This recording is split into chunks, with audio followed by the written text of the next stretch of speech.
Welcome back to Sledgehammer Horror, guys. I am Ken Sledge, and let's talk horror. Now, today I am joined by the beautiful trio of Dawn, Saunya, and Jessica of Opinionated Lushes. How you doing tonight, guys? Good. I'm good. It's been a long week, so good. Fine. Okay. Fine.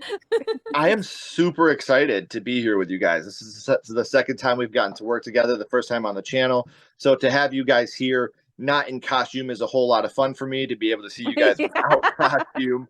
Now, before we get started, I would like for the people that don't know you to get to know you a little bit. So I'm going to break you three down a little bit, and then we'll go into about the podcast. But Dawn is a book lover and mom to two boots, who I assume are reincarnated from Damien from The Omen. Now, they can't be that bad now, can they? Oh, they can be, and they are. I am like the female Lucifer, so of course I'm gonna have little devils. So it makes sense. It's genetic. Yes. Right. My literal nickname in the survey is evil. So I get it. But you also don't get her near coffee or credit cards. Anything with a C, just probably stay away from them. Coffee addict and credit card abuser. And when she's not being a snack bitch to the kids, because as we all know, we are the snack bitch to our kids. She's indulging in fairy porn stories. Now, I'm very interested in fairy porn stories. This is something that writing this intro, I was frozen here for a minute. And I was like, am I writing this right? And you also work on books. We'll get to writing the books in a minute, but fairy porn. they actually like to be called fae, and it is like I don't know how to, like, they're like elves almost. Like, I don't know, like it's hard to explain, but yeah, fairy porn is just like made up smut, like made up creatures. That's the best thing I've ever heard, ever, and I'm not being sarcastic in any way. I've been extremely scared to Google this. I would be too. There's like a World of Warcraft kind of like genre of porn. So like putting down fairy porn, you're gonna get a whole bunch of like videos. Put on safe search if you want to like yeah. Incognito, here I come. That's right. So we know that I'm having a little fun with you here, but in all seriousness, working on writing a few books, I know that when you're in that process, it can be kind of a headache. But can you tell us a little bit about the books that you're working on? So I'm not actually working on any fairy porn, but I am doing dark romance.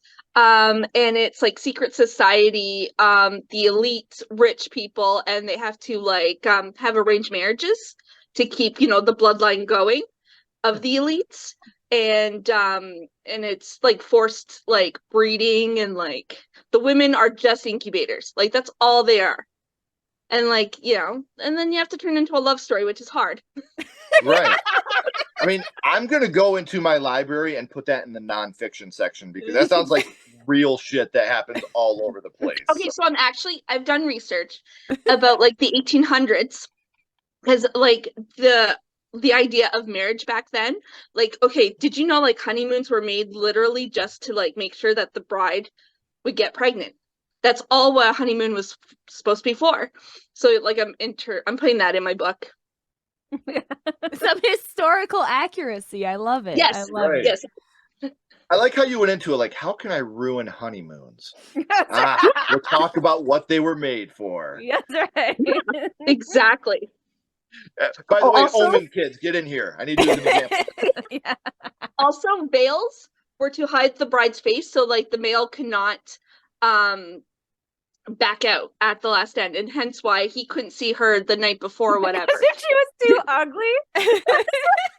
So he couldn't back out, but because they need to keep the bloodline going to keep the riches in the riches, right?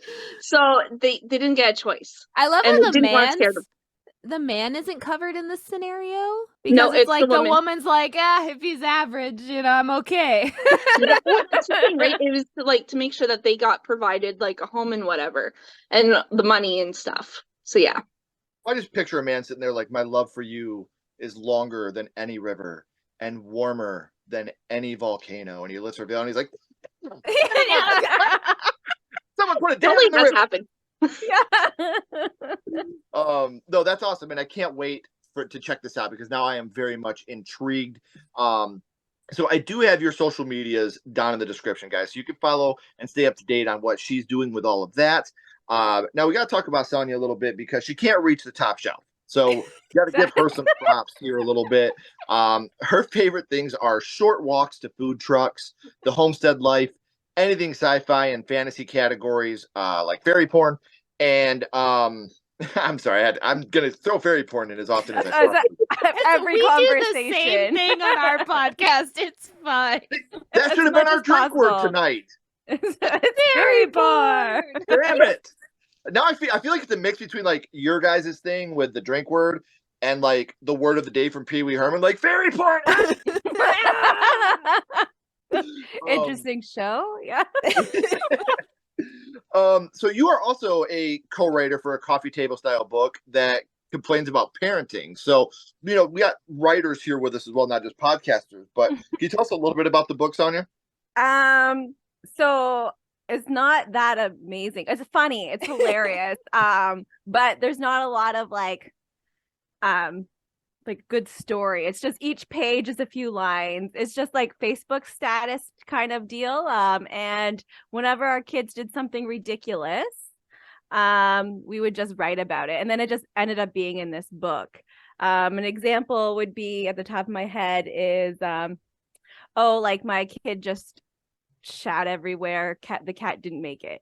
The cat got covered in poop. And it's just like making jokes about stuff that happens to parents because like we deal with a lot of like ridiculousness and you gotta like laugh to keep from crying. Like kids are love them. We love them so much. Have all of them. Yeah. So you just like get through it with your village by joking about it, and that's pretty much what the book is about.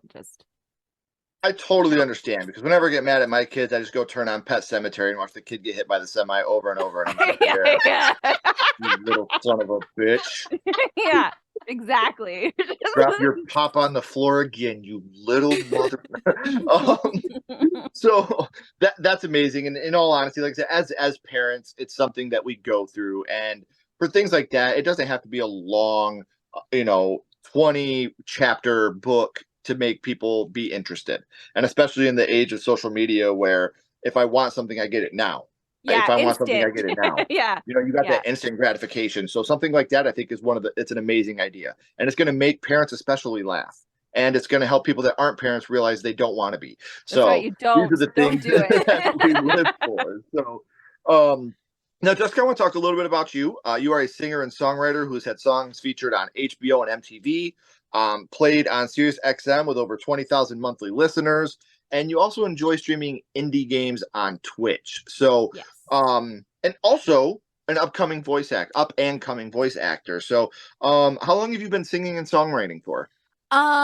Well, I've kind of always I played guitar in high school and wrote 16-year-old girl songs. But it wasn't until I met my husband, who's also a music artist and producer, that he was like, "Hey, I need you to sing on this song of mine." So my first song was actually featured on one of my husband's songs, and he's like, "Hey, we should write and release music under your name." So about 8 or 9 years ago was when my music project officially started, I guess. So yeah. So I need to know, when will our fairy porn song be released? I told you I'm gonna throw it. That's all three now. All three fair. I've gotten to bring up fairy porn. Fair. Dawn, you're gonna have to send me some fae buzzwords. Fae is great. Lots of words rhyme with fae. Away, lay, stay. Wingspan. I got you. Right. Wingspan. Yeah. Okay. You see what I mean? I saw her over there. They were a fae, then became my bae. There you go. You already wrote the first verse. Yeah, okay. For sure. No, now you're the creative wheels are a spinning. So. Oh, that's all I'm gonna think about tonight. I'm gonna wake up fae, fae, Bring them mushrooms. Yeah. We've talked a little bit about these three amazing ladies and what they do individually, but now I want to talk about what they do as a group, and that is Opinionated Lushes. They are three very opinionated women who use their education and life experience to drink and complain about what's going on in the world. And Ashley and I were so lucky to go on and hang out with them and have a great talk with them, and it was genuinely one of the most fun times I've ever had. Like we couldn't stop laughing.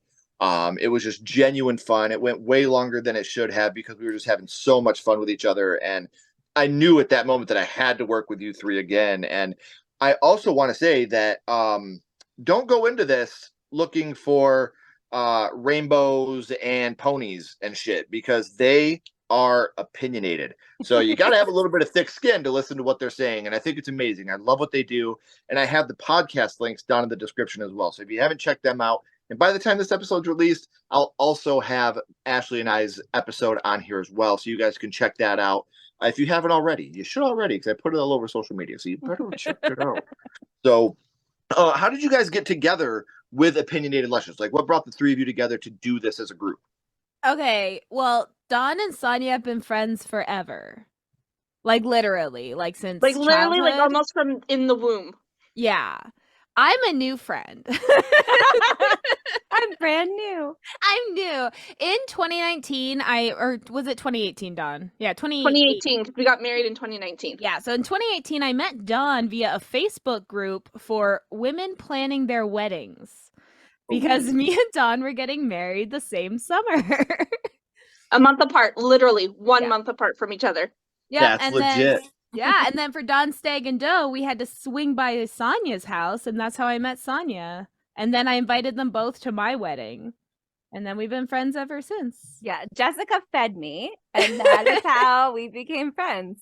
Well, you fed her first. You fed her the cookie cake. Oh yeah, I fed her junk food, but like Yeah, I got you to did. eat like real food. I wasn't really her friend, and she was like, something was going on with her life, and I said, "Oh, if you need somebody to come to your wedding, I'll definitely come because I love food." And she's like, "Okay." And then we just became like really good friends, like fast. Like it was Yeah.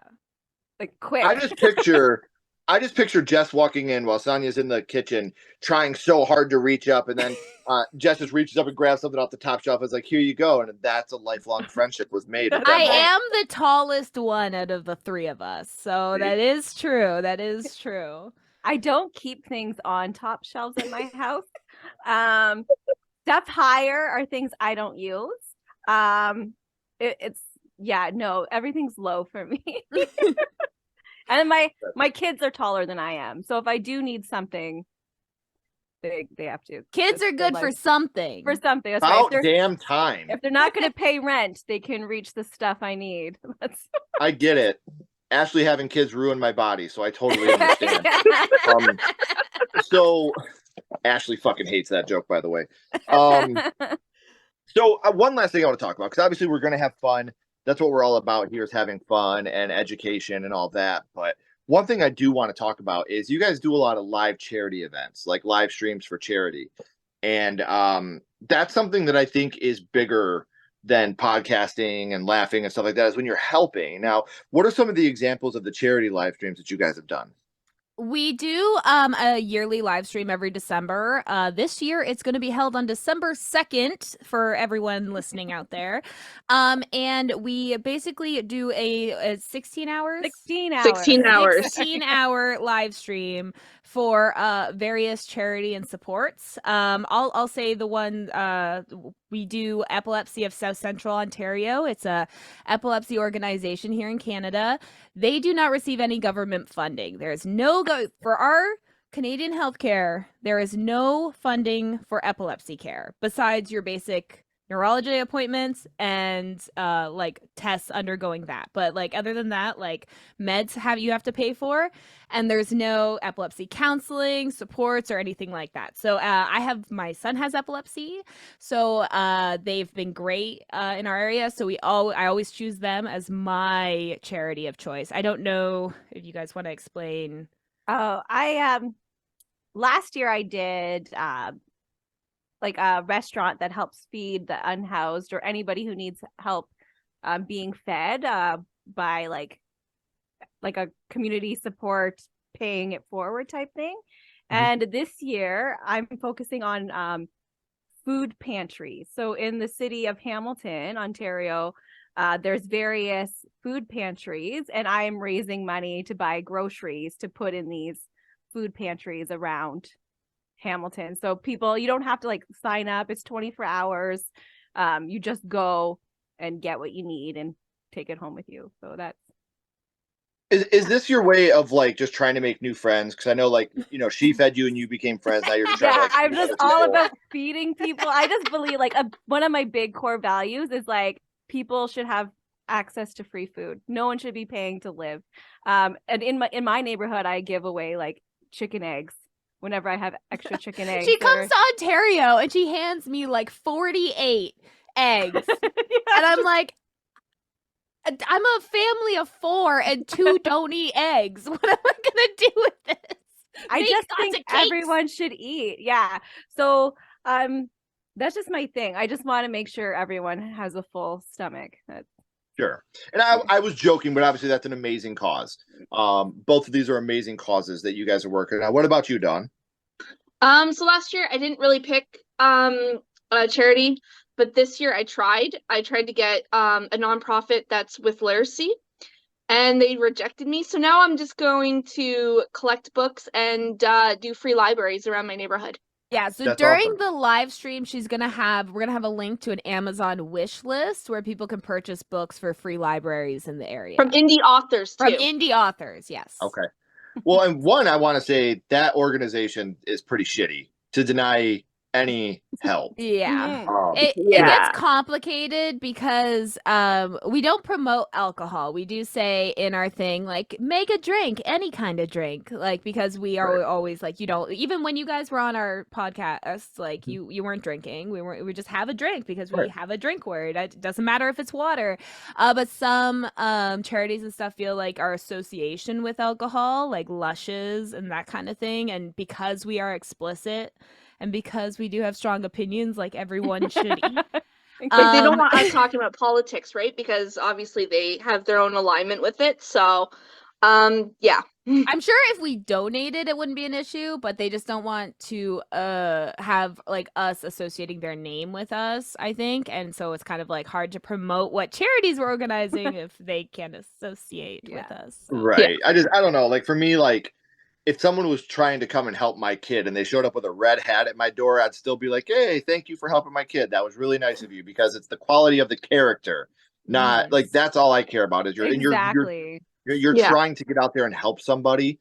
Political affiliations have just become like we look at somebody, we see their political affiliation, and we automatically assume the worst about them. And it's a huge, huge bummer because like I said, I have a lot of friends on both sides, and I have disagreements with them on both sides. But at the end of the day, they're the ones that come over to my house for dinner, not the politicians that they support.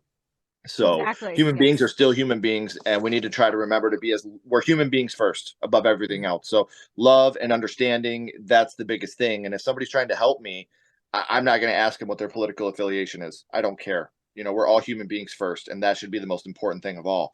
But what you guys are doing is amazing. And as we're getting closer, Ashley and I already promised we will promote it as much as we can as well to try to get as much help over your guys' way as possible. Because if there's anything we can do to try to help, anybody that's underprivileged, whether it's helping somebody to grab a bite to eat, helping somebody, anything like epilepsy, like that should be something that is automatically taken care of, especially in a child. You never want to see a child having to struggle about if they're going to get the medicine they need or if they're going to get the care that they need. These are things, and literacy, it's something that, that's why I like the coffee book idea, because I'm stupid. And if I can only have to read a couple lines, I'm in. Now, what you need to do in your next book is make the pictures pop up at me, and then I'm selling. Oh, that is such a great idea. Donna That is is talking about market a second it. book. Market it. Yeah. Market it. We're gonna I have to think about how to make it like all pop up and like flip book. Yeah, that'd be fun. Oh, thank you. That's as long as it's not like the kid shatting on the cat in the pop-up part, I'm good. Just put a cat up. Okay, you don't need to do the mess. Just have the cat pop up. Yeah. Meow. Okay, bird so on its head. and now we're gonna cross those together, and we're gonna have a pop-up fae porn book. Market it. All right, guys. So, I'm sorry, I didn't think to have my soundboard ready. so we talked a little bit about these three amazing women and what they do on their personal time, and we talked about opinionated lushes. And if you guys haven't already, you should be subscribing to the podcast. If you didn't check out the episode that Ash and I were on, it is in the description. So is the link to all of the different places that you can find their podcast, as well as them on social media.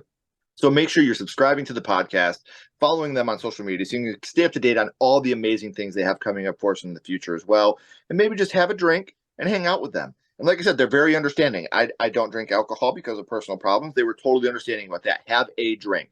They didn't say, Ken, you're a piece of shit, grab a non-alcoholic beer. Come on in, have a drink. Let's have fun. Bring your Twinkies, bring your snowballs, just have a good time with it. So even if you don't drink, you could still, the best thing about the podcast is when you're listening, you genuinely feel like you're having a roundtable discussion with friends that you've had your whole life. And you can sit there and have a drink and listen to them have this conversation and have a great time. So I can't recommend it enough, guys. Please make sure you're subscribing to the podcast on whatever platform you listen to your podcast on. You will not regret it. Now, in order for us to be here and talk about this stuff, horror had to start for you ladies somewhere. So now I would like to go back to the past and talk about what got you each started in the horror genre, your first horror movie. And this time I'm going to start with you, Dawn. Your first horror movie was? Child's Play 2 in 1990.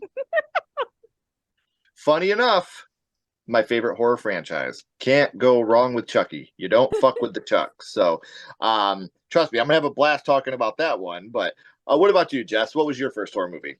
Mine was George Romero's 1968 Night of the Living Dead. A movie that I always point to when people tell me that horror is woke. I'm like, hey, look what happened back in 1968, you fucking idiots. I Horror always has had a say- social message forever. I always say that movie aged so well. Yeah. Because that storyline could literally come out today, and we'd all be like, yeah. That makes sense. Yeah. What I love about that movie is when George was auditioning for that movie, he's told the story before. You guys can find it online if you've never heard him talk about it. He didn't go into this movie trying to cast a black guy to play Ben, but Dwayne showed up and absolutely killed it. And he was like, that's my Ben. That's the guy I'm going to cast. He knew it was going to cause an uproar. He didn't care because he wanted to make the best product he could. Another guy that was way ahead of his time. He did it for the love of the art. And that was it. He didn't care about any type of backlash. I'm going to make the best movie I can with the best people I can. What an idol. What an amazing human being. So what about you, Saunya? What was your first horror movie? So first horror movie, but not the first movie I've ever been afraid of, was the Freddy Krueger Nightmare on Elm Street. The OG one, 1984? Yes. Yeah. But I didn't watch it until like 1991. Right. You might have watched it in 84. You just didn't know it being inside. Maybe. Yeah. Was I supposed to say that? I didn't actually watch it in 1968. I watched it in 1993, 94. You get right out I'm not of here. that old. Okay. I just needed people to know I'm a little bit younger than that. That's it. That's amazing. And again, another movie that has really stood the test of time. A movie that I've been known to say is one of the best horror movies of all time.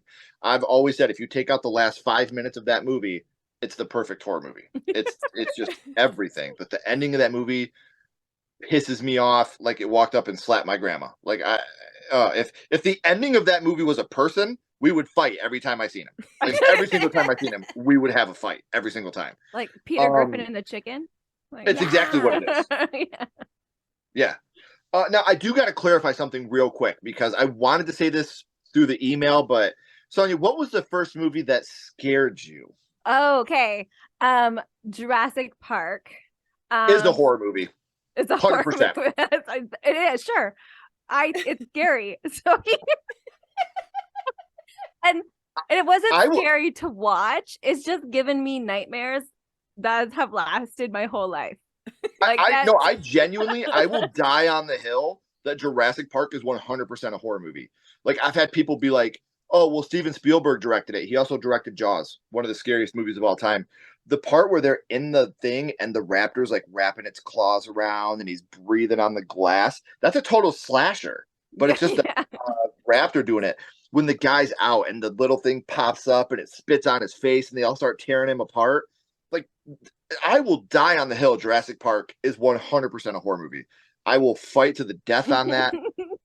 When you first hear the T-Rex roar and you see the water ripples in the water, it's like you're waiting on the slasher to come and get you. Like, Yeah. I've always said Jurassic Park, total horror. I'll die on that hill. I just wanted to clarify from my own personal opinion. If you would have chose Jurassic Park, I would have totally been down with it. So we know that you guys watched this movie on their release dates because of how old you are. Yeah. But I am going to mix it up here a little bit. Jess, do you remember who you were with the first time that you had seen Night of the Living Dead? Okay. This is a story that's been told to me since I was a child, because obviously I don't have memory being 2 years old. But my dad was an every other weekend dad. So, he had me every other weekend. And I guess one night he was watching Night of the Living Dead, and he left it in the VCR. And I guess I woke up a little early, and I went and I just pushed it in. And because it like self rewound, we were like high tech. It played. And so I was black and white. I'm just sitting there, and he comes out and I'm just giggling. Like, I thought it was the funniest thing. And then so it became like a yearly tradition. We just watched it every year after that, my whole life. so like it just became one of those things. And Night of the Living Bread on the DVD, amazing. I love that's one of my favorite parody horror movies. So Oh yeah. Oh god, yeah. Well, I mean, you talk about Night of the Living Dead in general has been parodied and ripped off and duplicated so many times, and now it's public domain, so people can do whatever they want. But it's a fantastic film that really, really genuinely still holds up today. So it still like gives me like the heebie-jeebies in some parts, and I'm like, it's like I watched the remastered color version. I find that actually makes it less scary.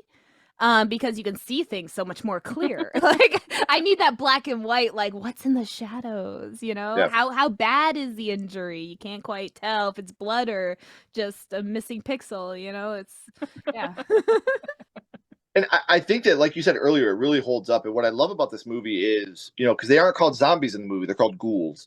And, what I love is when people talk to me about, like, oh, well, if you look at the zombies from 68, they didn't run, blah, blah, blah, blah, blah. I'm like, yeah, but they also picked up rocks and busted out headlights. And spades. They like the child zombie doesn't even eat her mom. She just stabs her to death for fun. It was a murder spree. Like, that's what it was before they found out. Like, it wasn't a murder spree. They just assumed it was a bunch of people with mad hysteria. Right. And then that's what I always go back to when people are like, I don't like new movies with zombies because they run. I'm like, well, back then they also broke shit and stabbed people and did all that. So, read a book. Read a book. So, Saunya, I want to bounce over to you real quick. We know that Jessica watched this for the first time with her parents, but Nightmare on Elm Street is one of the movies that is just chilling. And there's so many different scenes that are so effective throughout the movie. Which scene would you say it was that affected you the most from Nightmare on Elm Street? It wasn't a scene. It was something that happened when we were watching the movie. So my brother was babysitting us. I was about 4 at the time. And I don't know where he went. But then I wanted to get a snack, and I was calling for him and he didn't answer. So I had to go get my own snack. The moment I stepped onto the floor, so there was like a pull-out couch bed thing. The moment I stepped onto the floor, something grabbed me and like pulled me under. It was my brother being a jerk. So that is what I remember. So like I was so terrified. I didn't scream or anything. I just and he laughed and laughed and laughed. And that is the core memory I have of watching that movie. Right. And so the moral of the story is, don't get your own snacks. Don't get a robot. You need to get yourself a snack, bitch. Exactly. And another great segue. I'm going to ask you now, Dawn. Child's Play 2 is a movie that's very special to me. This is a movie that really changed the way that I thought about horror, even at a young age. It's a movie that Chucky really comes into his own in this movie. In the first Child's Play movie, he's pretty much just dark and scary throughout the whole flick. In Child's Play 2, he does start to get his quippy one-liners. But what would you say? Because obviously, as a horror fan, I love kills in horror movies. I think they're great, especially in movies like this where it's practically done. You don't have an overusage of CGI. Which death would you say was the one that affected you the most from Child's Play 2? The teacher. The teacher. Do you like in the classroom? I gotta say that's the one. That was the one that really did me in. You've been naughty, Miss Kettlewell. That's a yes. Love it. Absolutely love it. And it's funny because something I've talked about a lot on this channel, especially, and people that know me know this. A lot of horror movies have never really scared me per se. I've always just been really intrigued by them. There's a moment in Child's Play 2 that even as a young age, the most vivid nightmares I remember about any horror movies was from Child's Play 2. And it's when you have the technician in the factory at the end, and Chucky slashes at him, and he falls back on the table, and he gets the good guy eyes put into his skull. And then the thing comes up, and you see that he has the doll's eyes inside of his face now. And as a little boy, that scared the shit out of me. I was just like, same. the scariest fucking thing I've ever seen. The beginning of the movie, when they're restoring Chucky and they're scraping off his like burnt flesh, but it's like plastic, whatever. Doll and flesh? then Doll flesh. yeah, and in the beginning scene, they do the eye thing too, right? They're putting in the new eyes, and that's when like the electricity goes all haywire and whatever. And then later on, they circle back to the eyes with the technician, and they did the eyes thing. I am terrified now of having laser eye surgery. Just thinking of that scene. Like, I'm telling you, like, the two scenes as a kid, and this is going to sound funny, but this is completely 100% genuine and real. The two scenes that scared me the most as a kid from any movies was one, this scene from Child's Play 2. The other scene, I'm not kidding, I'm totally legit, Pee-wee's Big Adventure. The Large Marge scene, that scared me so bad as a kid. Like, when they finally pulled her body from the wreck, it looked like this. I was like little 7-year-old me, like running around the house, like, what happened, Pee-wee, you son of a bitch? Like, that scared me. Because I've said for years and years and years, the only perfect movie ever made was Pee-wee's Big Adventure. That movie is fucking genuinely perfect. The only thing that comes even close to a runner-up, in my humble opinion, is Back to the Future. Back to the Future and Pee-wee's Big Adventure are as close as you can get to the perfect film. And that Large Marge jump scare in Pee-wee's Big Adventure wrecked me as a kid. Because I used to watch Pee-wee's Playhouse. There's never nothing scary. And I watched this movie, and I'm like, oh, there's nothing scary about this movie. It's fucking Pee-wee. And the Large Marge shit happened, and I was like, you ruined my life, Pee-wee, you son of a bitch. Like, that rocked me as a kid. So, yeah. So whenever I talk about Child's Play 2, I'm like, I got to bring up Pee-wee's Big Adventure because those movies are connected universally in my life forever. And that's like 6 degrees of Kevin Bacon. Like, it's Child's Play 2 to Pee-wee's Big Adventure. But so in Hollywood, remakes, requels, sequels, kind of all the rage. People are all about those right now. We're still getting an abundance of them in the horror world, especially. But we did get a Night of the Living Dead remake back in 1990. We did. That was the one. Was Tony Todd in that one? Yes. Yes. The 90s one. So my question is, one, do you like that remake? And two, would you like to see them take another stab at a remake today? Yeah, I feel like I did like the remake. I am a sucker for anything Tony Todd is in. I met him once at Fan Expo in Toronto, Canada. He is really, really tall. Really, really tall. I was a sucker for anything he's in. As for a remake, I would say only if what's his name? Peele? No, Key. Oh, Jordan Peele? Yeah, Jordan Peele. Yeah. If Jordan Peele does it, sure. I will be up for a remake. Yeah. And I'm gonna hot take time. I like the remake more than the original. I think that Patricia Tallman's Barbara is one of the most badass final girls in the history of film. You want to talk about another sweetheart, Patricia Tallman, the amount of work that she does for charities and stuff like that. Like, she's just an amazing human being. And she took Barbara from, and the OG Barbara, she's sitting on the couch like, Oh, only 10 more minutes? We don't have very long to wait. We can leave. The OG Barbara is like, if you just read what PTSD is, that's what you think it is. Just someone rocking back and forth, quoting flashbacks, and not being of their faculties. It's like all she does. Like, they call her a kid, and she looks like she's 27. right.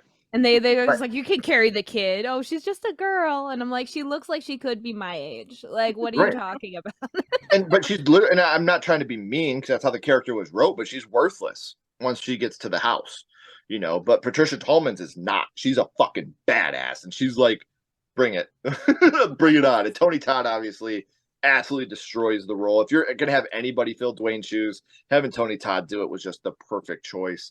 And I agree. True gentleman. We met him, and he was just overwhelmingly nice and sweet and soft spoken, and just the kindest person you could ever hope to meet. So, absolutely super enthralled with him. So, I'm one of those few people that like the remake more. I think Tom Savini did a great job. You know what? I agree with you. But that wasn't the question that was proposed to me. It was the first horror movie. And unfortunately, that was the one. Who knows? Maybe if I was 2 years old and I saw the remake, I wouldn't have liked it because I would have been 2 years old. But the black and white made it less scary. Sure. And that's a big part about it, too. We talk about movies that are so scary. I have a friend that, as a young boy, watched Nightmare on Elm Street for the first time, and the scene with Jesus Garcia's rod getting hanged in the jail cell by the sheet scared him so bad that he refused to sleep with sheets on his bed. Complete true story. That scene completely rocked him. So, with A Nightmare on Elm Street, it's one of those movies that just genuinely causes fear in people. And it's a movie that doesn't have many kills. If you really dissect the movie, there's 4 real kills in the movie, but they are very few and far between. But each one is super effective. So, Saunya, which kill from Nightmare on Elm Street would you say was your, I don't want to say favorite, 'cause that's like super dark, but which one stayed with you the most? It's where like Johnny Depp is in bed and he gets like sucked in. All the blood's like, yeah, I like that part. Funny enough, that is the second worst thing to ever happen to Johnny Depp in his bed. Yeah, that first one. I can't take credit for that. We did a Versus episode, and Ashley wrote that joke, so I got to give credit where it's due. We do a thing called Versus where we take an original versus a remake, and we talk about each one and which one we like more. And Ashley wrote that joke for that episode, so I had to throw that in there. Props to you, That's Ashley. a good joke, Ashley. I'm not stealing your joke. So now, at this point of the show, Jessica and Saunya, you're going to get to cheat here for a second. You're going to get to be cheater, pumpkin eaters. But Dawn, you're on the spot because you're up first. We talked about your guys' first horror movies. And this is going to be the only question I ask all 3 of you. We talked about your first horror movies and what these movies mean to you. But first, Dawn, my little buddy Ghostface is here, and he has a question for you. What's your favorite scary movie, Dawn? What is your favorite horror movie of all time? Child's Play 2. I will always love Child's Play, Chucky. I've watched every single one from 1 till the newest, like the Seed of Chucky, the Curse of Chucky. I've watched them all. I have yet to watch the TV show though, so that's next on my list. But no, Child's Play 2 will always be my favorite. Yeah. Season 1 of the TV show was a fucking banger. Season 2 had so many plot holes, it really bummed me out. And at the time of recording, guys, Season 3 starts tonight. So I'm very excited to watch that after we're done with this while I'm editing. So, yeah, I can't argue. Child's Play 3 is in my top 3 movies of all time. I'm partial to Child's Play 3 because that's the one I watched the most growing up. But Child's Play is my favorite horror franchise. So I agree with you. I love this franchise. Even the weaker entries like Seed of Chucky, Cult of Chucky. I think the Curse of Chucky. There was so many, and they were like horrible. Like as it went on, it got worse and worse. I like the Bride of Chucky. That's Ashley's favorite. Yeah. Yeah, that's Ashley's another good one. The Bride of Chucky. Ashley always tells me a bride makes everything better. I'm like, yeah, sure. So you've got to cheat for a little bit, Jess, but now Ghostface wants to ask you, what's your favorite scary movie, Jessica? What is your favorite horror movie? Okay. So for the record, people should know that I love like cheesy bad things on purpose. So I feel that really dilutes my answers a lot. So I was kind of going back and forth. I'm like, what movie do I really like? But what movie do I feel inclined to watch almost every Halloween? And it's going to be the coming of age film, Ginger Snaps. Nice choice. Nice choice. I watched that when I was like 12, like right in my prime to watch a movie that was a metaphor for menstruation. So I felt like that was like right up my alley. I also watched that with my father. So yeah, that has one of the nastiest werewolf transformations. Like it's not all hairy and gray, like it's not hot. They didn't try to make it sexy. Thank God. No, I think that worked out. Like I love Ginger Snaps. I think Ginger Snaps is one of the most underrated creature feature movies that there is. It's perfectly acted. It's got a great young cast. I love that flick. Like I said, I really think it's a great It's movie. a great trilogy. Because it is. There's a prequel, there's a sequel using the original actor. It's great. I love it. Like I said, Ginger Snaps is a great movie. All right, I'm gonna let you ask. Hold on, goddamn. All right, Saunya, looks like it's your turn now. He's getting a little impatient. What's your favorite scary movie, Saunya?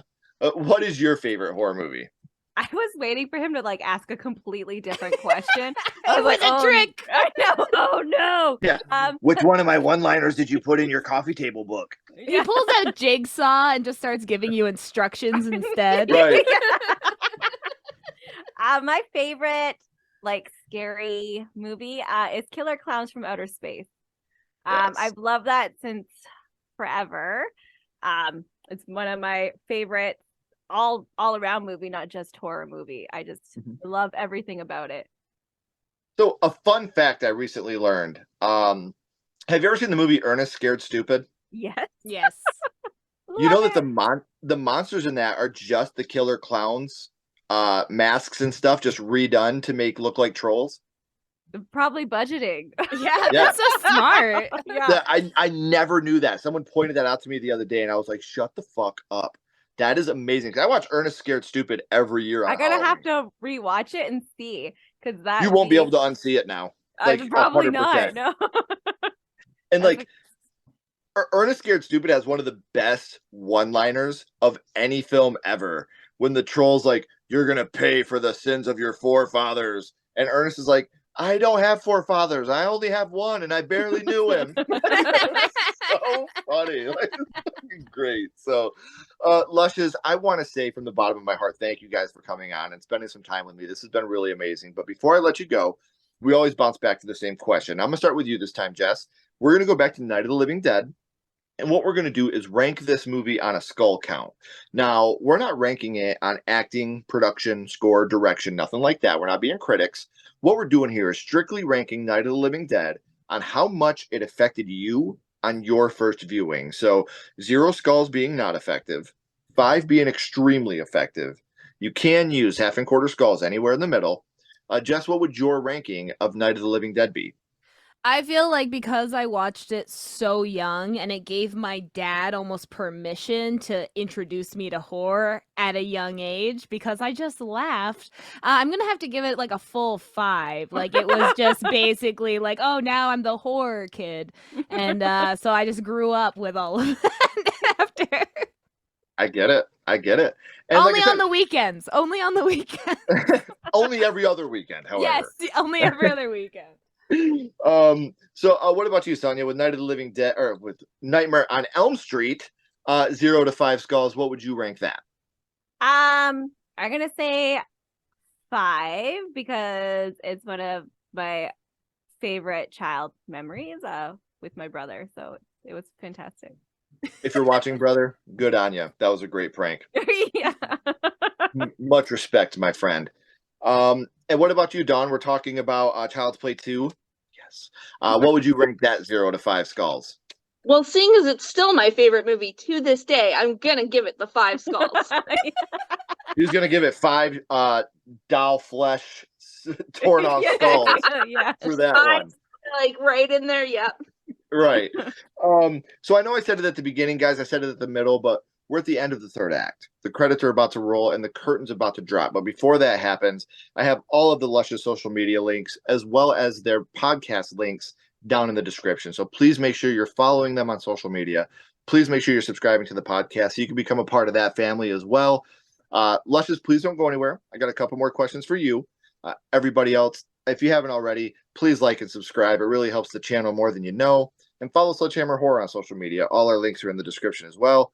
But until next time, keep talking horror, stay what you are, and we'll see you guys soon.